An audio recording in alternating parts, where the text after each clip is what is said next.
Salut et merci vraiment d'être fidèle au rendez-vous.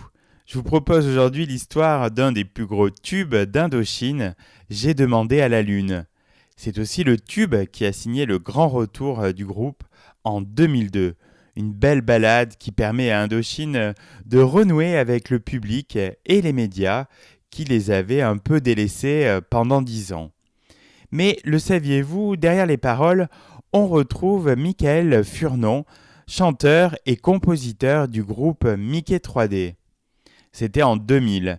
Mickey 3D s'apprête à sortir son deuxième album. Encore peu connu du grand public, le groupe bénéficie déjà d'une très bonne réputation parmi ses pairs.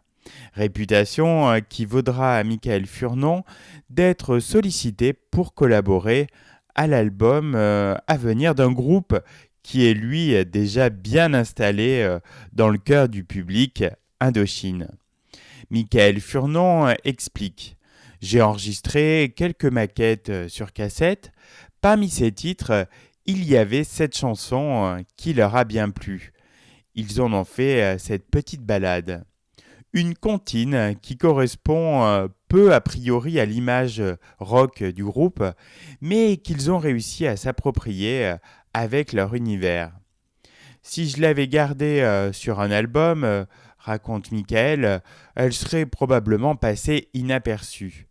Mais là, ça ne sera pas le cas puisque J'ai demandé à la Lune est un immense succès qui va s'écouler à 750 000 exemplaires. L'album Paradise cartonne aussi quelques mois plus tard.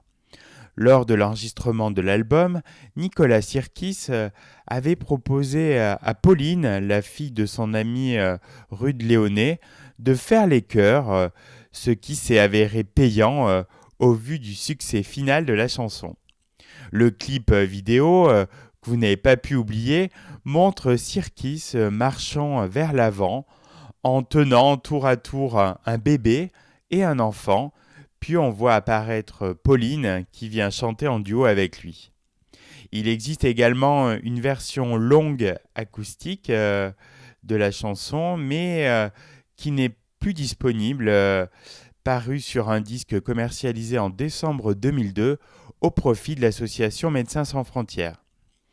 La chanson a été reprise par Mickey 3D en 2004 sur le live à Saint-Étienne du groupe. En janvier 2011, le texte a été en partie réécrit par Michael Furnon sous le nom On ne demande pas la lune pour les besoins du single annuel des Enfoirés. La chanson est un tel succès qu'elle est devenue une poésie que les enfants apprennent à l'école. Un jour, Michael Furnon raconte qu'il entend par la fenêtre de son appartement les enfants de l'école d'en face reprendre sa composition. Cette chanson, pour passer de son appartement à cette cour, a fait le tour de la France entière.